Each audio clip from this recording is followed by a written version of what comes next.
Coming back to today now, you're back together. What brought about this revival? Well, you know what it is? Music is starting to come back. You're starting to hear vocals come back the way they're supposed to be.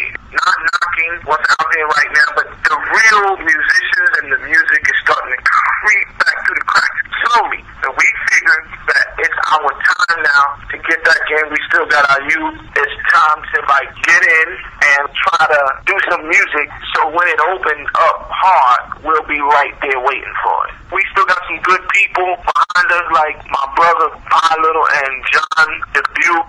They're in our corners, and John is well connected with the industry, and he's been telling us for like 3 years already, like, look, you guys can be working across seas, man. There's still a market out there. There's people that know Riff and stuff like that. We never really felt that, you know what I mean?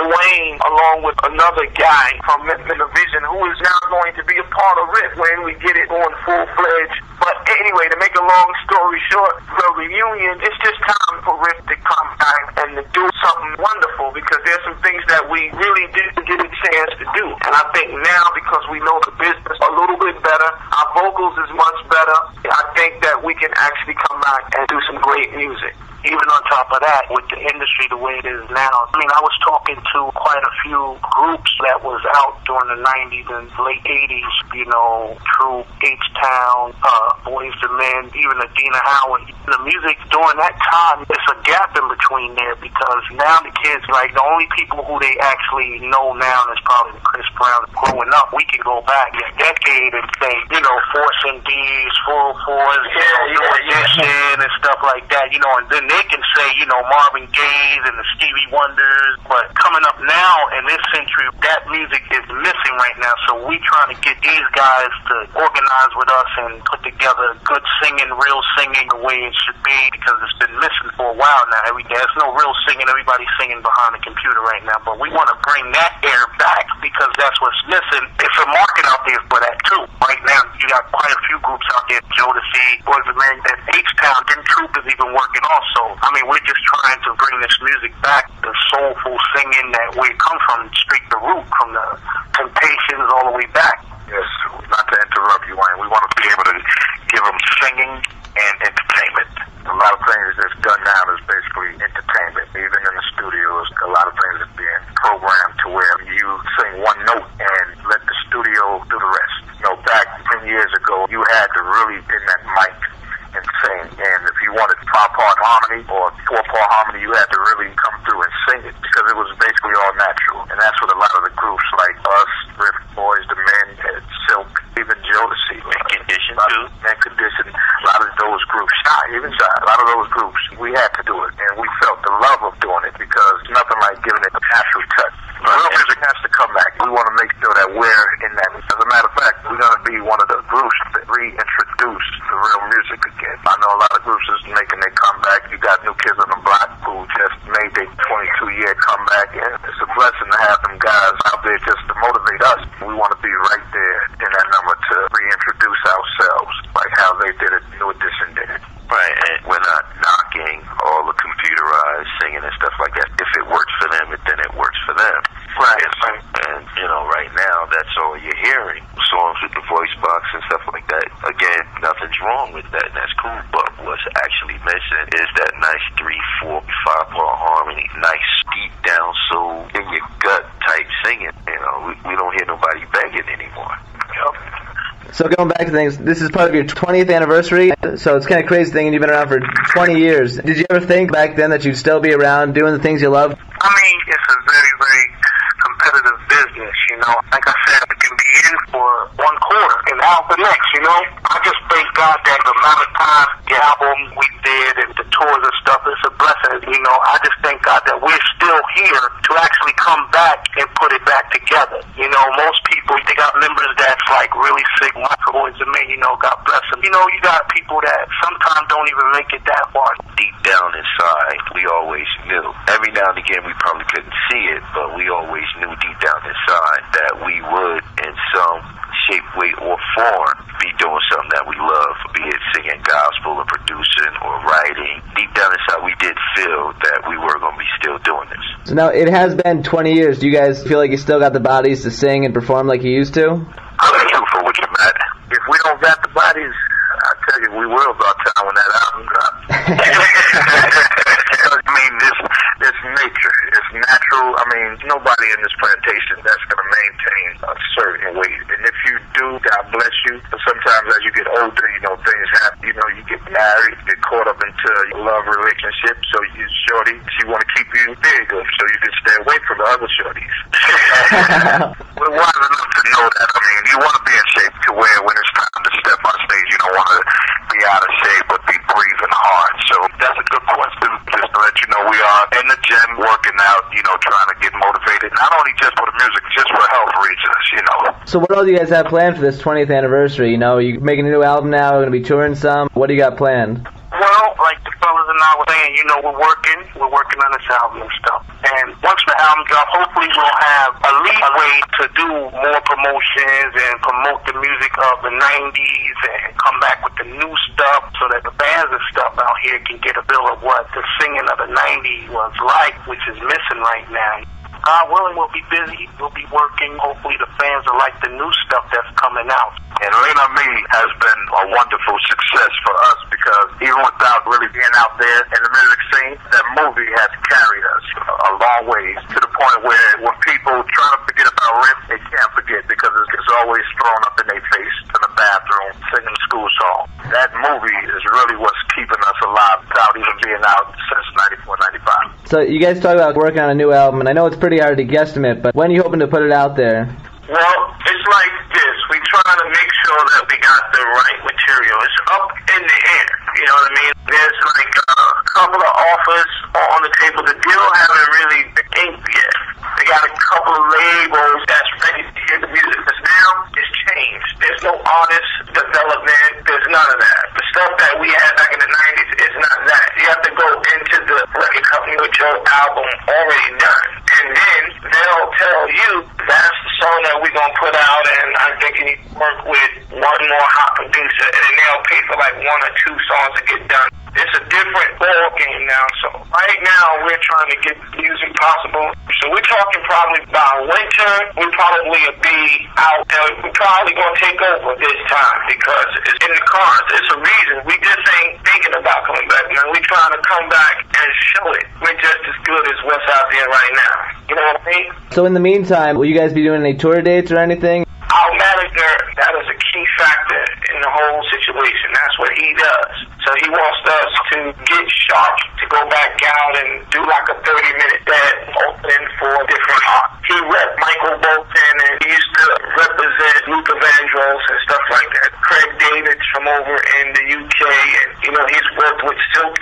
So we had a show together right now because that's what he wants to do, to get back out there and doing it. But we're so busy, we want to ink out a deal first and then go back out while we work on the album. So how's the response been from fans? I know you guys announced on your MySpace that you're planning on doing this stuff. Have you seen a lot of favorable reaction? Oh, yes. I just chill talking. I got a chance to be on MySpace and got the page hit quite a few times from a lot of fans from out in the UK and even a lot of fans from out in Canada, which was 2 of our biggest markets in terms of album sales. Very excited about us coming back, and it's just a matter of time before we do what we need to do to give back to them. That's motivation. Anytime you have a lot of your fans hitting your page and basically so excited about the return of Riff, that gives you much more motivation to want to do it. So there are people still out there who has been watching over the years, looking out for Riff and trying to even see what we've been up to, even without being in the music scene. So we do still have a big fan base who are very excited about the comeback of Riff. You mentioned something interesting there. You talked about the UK and Canada being strong fan bases. I know, like Boyz II Men, they've always had a real strong presence in Japan. What do you think kind of helps you with these global markets that makes them still big fans of these old school R&B groups, whereas in the US you won't see as much attachment? You gotta understand with the UK fans and Canada market, even during the time of Temptations, Marvin Gaye, all the Motown acts, these groups were loved in the European market, and these people are they're heartfelt people, and I feel as though they understand the significance of soulful singing. It has a long-lasting effect on them because one song can change a person's life, and during that time where you have these groups that were actually singing soulful, meaningful songs and lyrics and stuff that sticks with people. Something that we were saying must have really touched them, and we appreciate that because lyrically, these were songs that were sung from the heart. They were written from the heart. Right, and they bought records. I'm not like saying that the U.S. just didn't buy records. I'm just saying they were quick to copy your CD. Yes,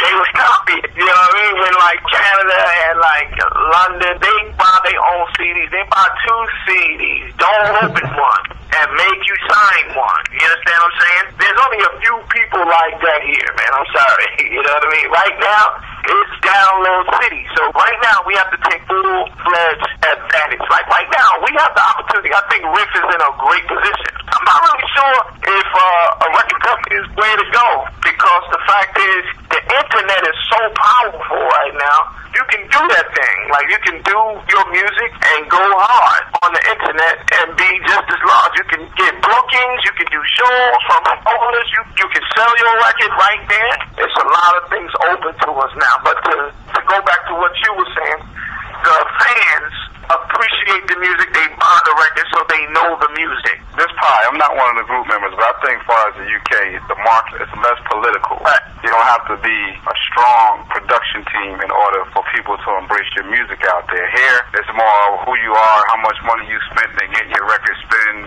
getting the radio stations to play your music and the video stations play your music out there. People just embrace good music, whether you go out there and send a fruit basket to the program director or drop, a few dollars on them. If it's good music, they embrace it. Here, if you don't have that certain name or that certain brand, the radio stations, which is the outlet where the audience gets to hear your music, won't play your music. I never forget they had an experience with Minivision. Remember you guys did the BLS Christmas party? And because you wasn't one of the groups, every time they announced your name, your record was the only record they wouldn't play during the commercial. You know what I mean? No, but it's true though. That's pretty much how it is in the States, man. Everything is so political. It's not even the talent that wins anymore. It's just whoever had the most money to spend and getting their record spins, and then I'm gone. So that's all I've got for you question-wise. One last thing I'd like to do is fun. Since I run R&B Haven's 90s R&B site, I'd like to ask you guys, what were your favorite songs from the 90s? So can each one of you come on and say what tracks you like the most in the 90s? All right, I'm first, man. Because, I love the 90s. Don't name all of them. No, I'm not. I'm just going to do 4. All right? My favorite songs in the 90s was She's Playing Hard to Get by High Five, If It Isn't Love by New Edition, My Prerogative, Bobby Brown. Now there was one more. Riff. I got it. Straight up and down, like Riff, I was happy to see our stuff in there competing with these groups, man. Like, I was happy to be on the same stage with these dudes putting it to their ass, man. I'm trying to see it. Like, man, they couldn't have us.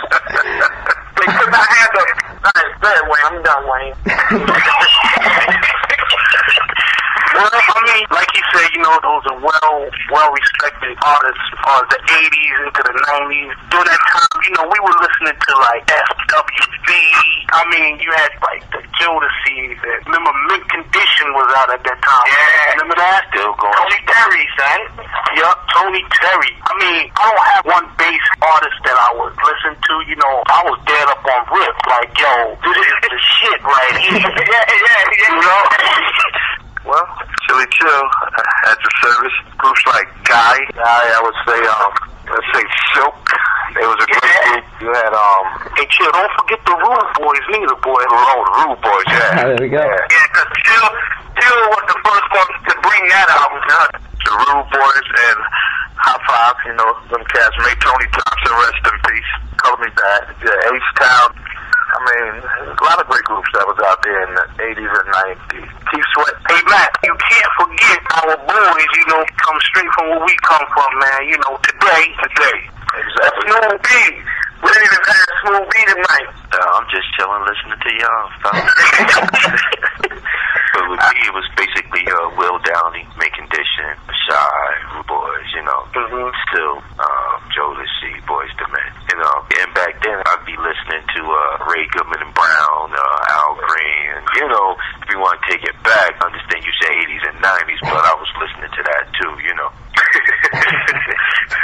Well, that's all I got for you guys. Thanks a lot, and I wish you the best of luck coming back now.